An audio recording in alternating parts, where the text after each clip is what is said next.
नमस्कार दोस्तों, मेरा नाम आदित्य पांडे है और मैं आपके लिए न्यू लाइट ऑनलाइन एकेडमी की तरफ से भूगोल की कक्षाएं आज से शुरू कर रहा हूं। हमारा सबसे पहला जो लेक्चर है वो भारतीय भूगोल से शुरू हो रहा है। तो हम सबसे पहले इस लेक्चर में ये जानना चाहेंगे कि आखिर हम भारतीय भूगोल क्यों पढ़ रहे हैं। वैसे तो ये जो मैं लेक्चर स्टार्ट कर रहा हूँ ये आपकी लगभग सारी ही सरकारी प्रतियोगी परीक्षाओं के लिए आवश्यक है, क्योंकि भारत का भूगोल एक महत्वपूर्ण हिस्सा है सारी प्रतियोगी परीक्षाओं का, चाहे वो एसएससी के एग्ज़ाम्स हों, चाहे वो यूपी ट्रिपल एससी के एग्ज़ाम्स हों, या वो उत्तर प्रदेश लोक सेवा आयोग के एग्ज़ाम हों। और लेकिन जो मैं इस चीज़ को सबसे अच्छे से कवर कर रहा हूँ वो यूपी टीईटी के लिए कवर कर रहा हूँ। और मैं ऐसा इसलिए बोल रहा हूँ क्योंकि हम सबसे पहले ये देखने जा रहे हैं कि यूपी टीईटी में हमें ये चीज़ें क्यों पढ़नी है। यूपी टीईटी और सीटीईटी का सिलेबस लगभग सेम ही है, तो हम ये जो लेक्चर है ये यूपी टीईटी और सीटीईटी दोनों के लिए बराबर तरह से महत्वपूर्ण है। तो आइए हम सबसे पहले ये देखेंगे कि ये यूपी टीईटी के सिलेबस में कहाँ कहाँ मेंशन्ड है और किस क्रम में मेंशन्ड है, तो उस हिसाब से फिर हम आगे की पढ़ाई को एक अच्छा रूप दे पाएंगे। तो देखिए दोस्तों, मैं सबसे पहले आपके लिए इस स्लाइड को अगर हम देखते हैं तो मैंने आपके लिए ये पोर्शन काट के निकाला है जो कि यूपी टीईटी के सिलेबस का एक हिस्सा है, जिसमें पर्यावरणीय अध्ययन, विज्ञान, इतिहास, भूगोल, नागरिक शास्त्र एवं पर्यावरण का विषय वस्तु अलग से दिया गया है। यह कक्षा 1 से 5वीं के एग्ज़ाम में आता है।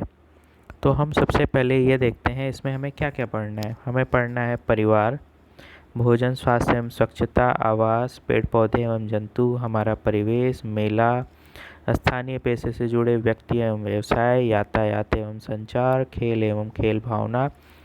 अब देखिए दोस्तों, यहाँ पे जो हम चीज़ स्टार्ट करने जा रहे हैं, जो हम ज्योग्राफी का पार्ट स्टार्ट करने जा रहे हैं, वो यहाँ पे मेंशन्ड है।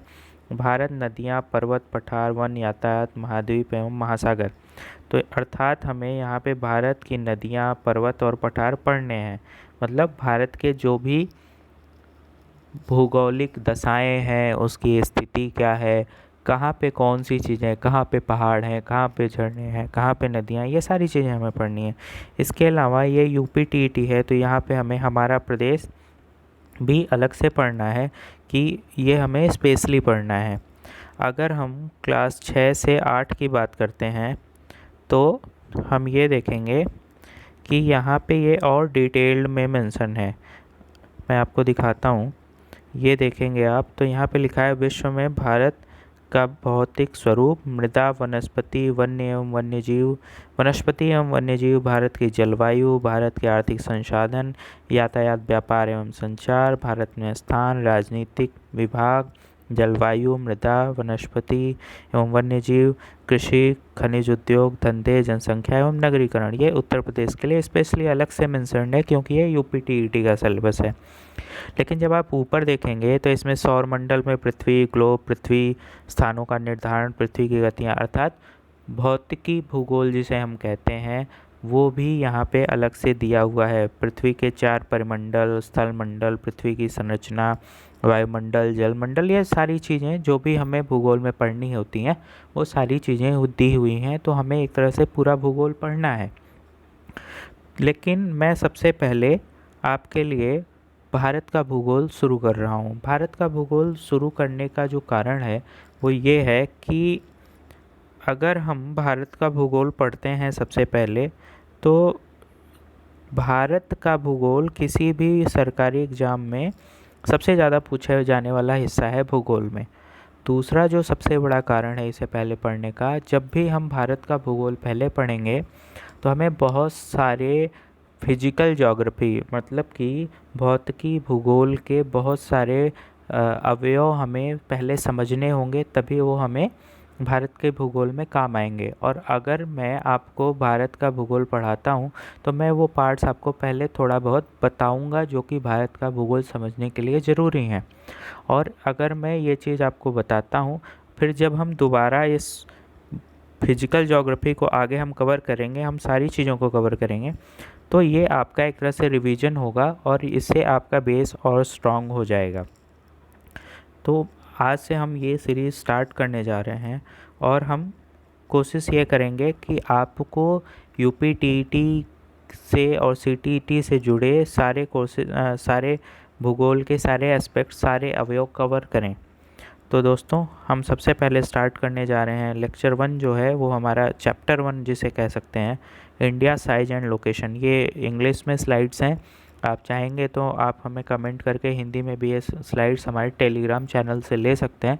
टेलीग्राम चैनल का लिंक हमारे डिस्क्रिप्शन और कमेंट बॉक्स में दिया हुआ है, आप वहां से डायरेक्टली हमारे चैनल को ज्वाइन कर सकते हैं, जहां आपको और भी सारे प्रतियोगी परीक्षाओं के बारे में पता चलेगा और हमें हमारे नोट्स मिल सकते हैं आपको वहां से, और भी बहुत सारी चीज़ें आने वाली हैं।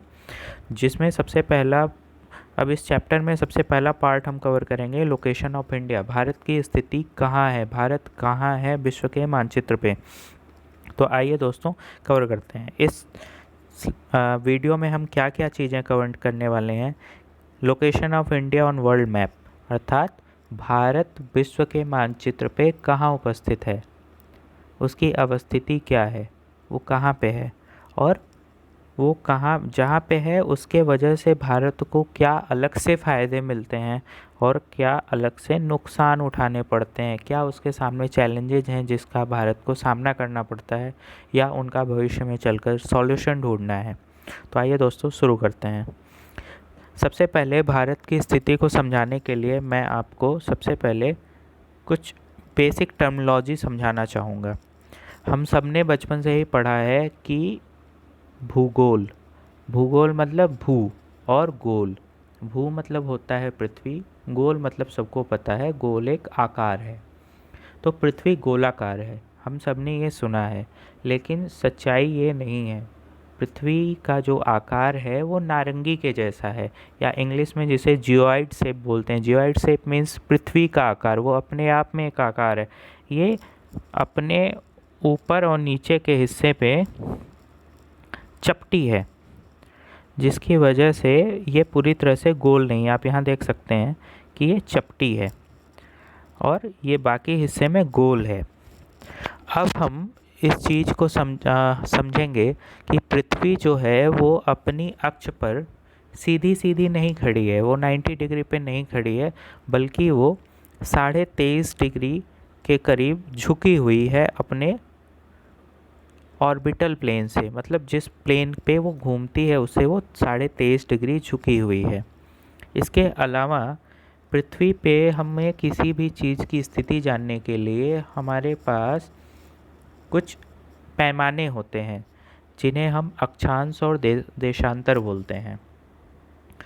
अक्षांश क्या होता है इसे हम सबसे पहले समझेंगे।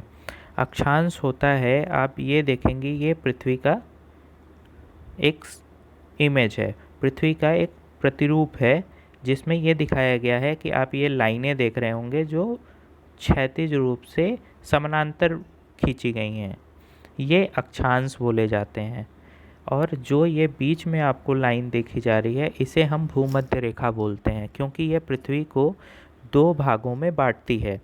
ऊपर के भाग को हम उत्तरी गोलार्ध बोलते हैं और नीचे के भाग को हम दक्षिणी गोलार्ध बोलते हैं। ये जो भूमध्य रेखा है इसे हम 0 डिग्री अक्षांश बोलते हैं या भूमध्य रेखा बोलते हैं, इंग्लिश में 0 डिग्री इक्वेटर बोलते हैं। इसके ऊपर जैसे जैसे हम बढ़ते जाते हैं तो यहाँ हर एक डिग्री पे एक लाइन मिलेगी आपको। ये लाइनें कोई भी लाइन सच में पृथ्वी पे नहीं खींची गई हैं, ये एक काल्पनिक रेखाएं हैं, जस्ट किसी भी चीज़ की स्थिति, किसी भी देश की स्थिति, किसी भी आइलैंड प्रायद्वीप की स्थिति बताने के लिए खींची गई हैं। तो जब हम इन रेखाओं की बात करते हैं तो इन्हें अक्षांश कहते हैं और हर एक डिग्री के करीब ये अक्षांश बने हुए हैं। यहाँ से लेके और जब हम ऊपर तक जाते हैं तो इस हिस्से को 90 भागों में बांटा गया है और हर एक भाग को 1 डिग्री अक्षांश बोलते हैं। जैसे कि आप देख सकते हैं ये 30 डिग्री अक्षांश है, इसके ऊपर ये 60 डिग्री अक्षांश है और यहाँ पे ये 90 डिग्री अक्षांश है। यही चीज़ आप नीचे भी देखेंगे 30 डिग्री अक्षांश, 60 डिग्री अक्षांश और 90 डिग्री अक्षांश, 90 डिग्री अक्षांश।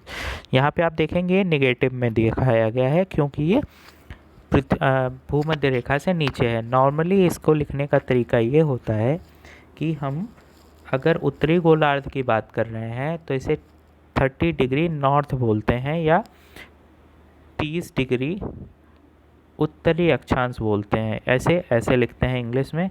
और अगर ये दक्षिणी गोलार्ध में है तो हम इसे लिखते हैं 30 डिग्री साउथ। ठीक है दोस्तों। और भूमध्य रेखा पे कोई नॉर्थ साउथ नहीं होता क्योंकि वो बीचों बीच स्थित है। इसी तरह ये 30, 60, 90 ऐसे ही 90 डिग्री तक ऊपर और नीचे बटा हुआ है। तो आइए दोस्तों अब हम आगे बढ़ते हैं। तो अब हमारा जो मुख्य मुद्दा है आज का समझने का कि भारत विश्व के मानचित्र पर कहाँ स्थित है। तो हमें ये चीज़ समझने के लिए पहले हमें ये विश्व का एक मानचित्र देखना होगा। जो भारत है, आप मानचित्र में देख रहे होंगे, ये भूमध्य रेखा है। ये वाली जो रेखा है ये भूमध्य रेखा है,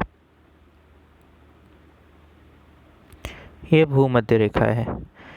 और भूमध्य रेखा से भारत की स्थिति ऊपर है, अर्थात ये कौन सा गोलार्ध हुआ, ये उत्तरी गोलार्ध है। तो इससे हमारा ये क्लियर हुआ कि भारत उत्तरी गोलार्ध में स्थित है। भारत की जो लैंड अर्थात जो उसका ज़मीन क्षेत्र स्टार्ट होता है वो 8 डिग्री 4 मिनट से स्टार्ट होता है उत्तरी अक्षांश के। ये हम आगे और डिटेल में पढ़ेंगे। ये जस्ट मैं आपको एक चीज़ बताने के लिए मैंने ये पॉइंट यहाँ पे डिस्कस किया। तो हमारा कॉन्सेप्ट 8 डिग्री 4 मिनट बताने का कारण ये था कि हम ये बताना चाह रहे हैं उत्तरी गोलार्ध 0 डिग्री से लेकर 90 डिग्री अर्थात भूमध्य रेखा से लेकर 90 डिग्री तक है। तो 8 डिग्री कोई ज़्यादा दूरी नहीं होती है। ठीक है। तो भारत जो है वो भूमध्य रेखा के बहुत ही ज़्यादा करीब है। आइए हम भारत का नक्शा अलग से देखते हैं। जब हम भारत का नक्शा अलग से देखते हैं तो हमें कुछ चीज़ें, ये देखिए दोस्तों, मैंने नोट्स में ये पिछले वाली स्लाइड की चीज़ें अलग से दिखा रखी थी। अब देखिए, हमने आपको बता दिया कि भारत उत्तरी गोलार्ध में है। दूसरी चीज़, वो भूमध्य रेखा के करीब है। तीसरी चीज़ आप ये देखेंगे, यहाँ एक लाइन गुजर रही है। ये भारत का नक्शा है और ये एक लाइन आपको दिखाई दे रही है जो यहाँ पे लिखा हुआ है ट्रॉपिक ऑफ कैंसर। इसे हम कर्क रेखा बोलते हैं। ट्रॉपिक ऑफ कैंसर जो होती है वो 23.5 डिग्री उत्तरी अक्षांश को बोलते हैं। इसी तरह 23.5 डिग्री दक्षिणी अक्षांश को मकर रेखा बोलते हैं। वो भारत से नहीं गुजरती, अभी हमें उसे नहीं पढ़ना। भारत से कर्क रेखा गुजरती है जिसे हम इंग्लिश में ट्रॉपिक ऑफ कैंसर बोलते हैं, और ये आपका 23.5 डिग्री उत्तरी अक्षांश होता है। अब आप देखें, ये बहुत सारे स्टेट से होके गुजरता है जो कि हम आगे बात करेंगे। अगली जो चीज़ है, भारत अपने दक्षिण में अगर हम देखें तो 3 तरफ से, मतलब अगर उसके निचले हिस्से की बात करें तो 3 तरफ से समुद्रों से घिरा हुआ है। सबसे पहला जो समुद्र आपको उसके बाएं हाथ पे दिखाई दे रहा है यह है अरेबियन सी, जिसे अरब सागर बोलते हैं। दूसरी तरफ आपको बंगाल की खाड़ी दिखाई देती है जिसे बे ऑफ बंगाल बोलते हैं, और नीचे के साइड यहाँ पे इसे हिंद महासागर बोलते हैं। हिंद महासागर, जिसे इंग्लिश में इंडियन ओशन बोलते हैं। ठीक है दोस्तों, तो इस तरह से आप देख रहे होंगे कि भारत को बहुत ही लंबा समुद्र तट मिला हुआ है। ये इसके अपने फ़ायदे हैं, अपने नुकसान हैं, जो कि हम आगे पढ़ेंगे। इसके अलावा अब हम ये देखेंगे कि भारत के पड़ोसी देश कौन कौन से हैं। आइए देखते हैं दोस्तों। अगर हम यहाँ पे बात करें तो आप देख सकते हैं कि ये लक्षद्वीप जो आपको दिखाई दे रहा है, लक्षद्वीप या इधर अंडमान निकोबार ये भी भारत का हिस्सा है, लेकिन ये भारत के मुख्य लैंड से, मेन लैंड एरिया से नहीं जुड़ा हुआ, ये प्रायद्वीप हैं भारत के। इस तरह से अगर हम देखें तो भारत की शुरुआत 6 डिग्री 4 मिनट से ही हो जाती है, जिसे हम इंदिरा पॉइंट कहते हैं। इंदिरा पॉइंट भारत का सबसे दक्षिण का पॉइंट है, लेकिन आज के डेट में वो दिखाई नहीं देता, और जब सुनामी आई थी तो वो समुद्र तल में डूब गया था। अब हम बात करते हैं पड़ोसी देशों की। तो सबसे पहले नीचे के साइड हमें श्रीलंका दिखाई देता है, जो कि हमारे मेन लैंड से सीधे सीधे नहीं जुड़ा हुआ है। ये हमारा समुद्र तटीय पड़ोसी देश है। इसके अलावा एक देश आपको नीचे दिखाई देता है जो छोटे छोटे टुकड़ों में है, ये मालदीव है। ये एक तरह से मुख्य रूप से प्रायद्वीपीय देश हैं जो बहुत सारे आइलैंड्स को जोड़ के बने हुए हैं। आइए दोस्तों, अब हम ऊपर चलते हैं, ऊपर देखते हैं कौन कौन से देश हैं। तो अगर आप देखें ऊपर में तो आपको सबसे पहले बाएं हाथ पे पाकिस्तान दिखाई देगा। ये पश्चिम दिशा है, यहाँ पे पाकिस्तान है। ये पाकिस्तान के ऊपर ये छोटा सा हिस्सा अफ़गानिस्तान का है। ये लगभग 80 किलोमीटर का बॉर्डर है, जो कि ना के बराबर है। और अभी अगर हम बात करें तो पाकिस्तान, जम्मू एंड कश्मीर का ये वाला हिस्सा जो भारत का है, ये पाकिस्तान ऑक्यूपाइड कश्मीर अर्थात पाकिस्तान अधिकृत कश्मीर में आता है। इसलिए ज़्यादातर लोग इसे अफ़गानिस्तान से सीधे जुड़ा हुआ भारत को नहीं मानते हैं, लेकिन ये अल्टीमेटली भारत का हिस्सा है। तो हम इस बात को हमेशा मानेंगे और हमेशा कहेंगे और लिखेंगे भी कि अफ़गानिस्तान भारत की सीमा से जुड़ा हुआ है। अगर हम और पूरब की तरफ बढ़ते हैं तो अगला जो हमें अपना पड़ोसी देश मिलता है वो है हमारा चाइना, जिसे हम चीन बोलते हैं। ये हमारा चीन है। ये यहाँ से लेके और अरुणाचल प्रदेश तक भारत को कई जगह पे टच करता है। ये आप देखेंगे तो जम्मू कश्मीर से ही शुरू हो जाता है। इसके बाद अगला जो देश हमारा है वो है नेपाल। नेपाल के बाद एक छोटा सा देश हमें यहाँ मिलता है भूटान। यहाँ पे अगर हम आए एकदम पूरब में तो ये हमें म्यांमार मिलता है। और यहाँ पे एक बंगाल की खाड़ी से ऊपर बांग्लादेश मिलता है, जो कभी पूर्वी पाकिस्तान हुआ करता था। तो इस तरह से आइए दोस्तों हम देखते हैं कि भारत को कितने देश उसके मुख्य मेन लैंड एरिया से डायरेक्ट टच करते हैं। तो सबसे पहला पाकिस्तान, दूसरा अफ़गानिस्तान, तीसरा चाइना, चौथा नेपाल, पांचवा भूटान, छठा म्यांमार और सातवां बांग्लादेश। तो इस तरह 7 देश भारत को मुख्य रूप से उसके भूमि वाले हिस्से पे को छूते हैं, जो डायरेक्ट टच करते हैं। इसके अलावा भारत को 2 देश समुद्र के काफ़ी करीब हैं, जिसमें एक है श्रीलंका और दूसरा कौन सा है, मालदीव। बाकी सबके इन देशों के बारे में हम आगे के लेक्चर्स में काफ़ी डिटेल में पढ़ेंगे। अभी हमें भारत की स्थिति समझनी थी, जो कि इतना हमारे लिए पर्याप्त है। आइए अब दोस्तों हम ये पढ़ते हैं कि भारत की स्थिति की वजह से हमें क्या क्या फ़ायदे मिलते हैं। जैसा कि दोस्तों मैंने बताया कि भारत इक्वेटर के करीब है, अर्थात भूमध्य रेखा के काफ़ी करीब है। भूमध्य रेखा के काफ़ी करीब होने के कारण भूमध्य रेखा पर सूर्य का प्रकाश हमेशा लगभग बना ही रहता है पूरे साल, जिसकी वजह से भूमध्य रेखा पर हमेशा टेम्परेचर ज़्यादा होता है। और भारत भूमध्य रेखा के काफ़ी करीब है और कर्क रेखा भी भारत के बीच से होकर गुजरती है। इसलिए भारत के पास सूर्य का प्रकाश 12 महीने अच्छे से अवेलेबल होता है। तो यहाँ पे सूर्य के प्रकाश की उपलब्धता प्रचुर मात्रा में है। दूसरी चीज़, जब हमने देखा कि भारत को 3 तरफ से समुद्र ने घेरा, कौन कौन से समुद्र, अरब सागर, बंगाल की खाड़ी और इंडियन ओशन, इनने घेरा, तो भारत का जो समुद्र तटीय लंबाई है ये लगभग 7,516 किलोमीटर के बराबर है। लगभग आपको अगर रफली याद करना हो तो 7,500 साढ़े 7,000 किलोमीटर की लंबाई के बराबर है। तो हमारे पास समुद्र तट भी बहुत करीब है, जिसकी वजह से हमारी हवाओं में नमी होती है। दूसरा कारण, ज़्यादा गर्मी पड़ने के कारण यहाँ पे जो भी जल के स्रोत हैं उनमें वाष्पीकरण बहुत ज़्यादा होता है और बारिश अच्छी खासी हो जाती है, जिसकी वजह से हमें अच्छा खासा रेनफॉल इंडिया में मिलता है। आपको पता होगा विश्व में सबसे ज़्यादा रेनफॉल मासायरम में होती है, जो कि हमारे नॉर्थ ईस्ट पूर्वोत्तर राज्य में स्थित है, और वहाँ पे सबसे ज़्यादा मेघालय में है और सबसे ज़्यादा बारिश वहाँ पे होती है। ज़्यादा बारिश होने के कारण हमारा देश बायोडाइवर्सिटी में बहुत ही ज़्यादा रिच है।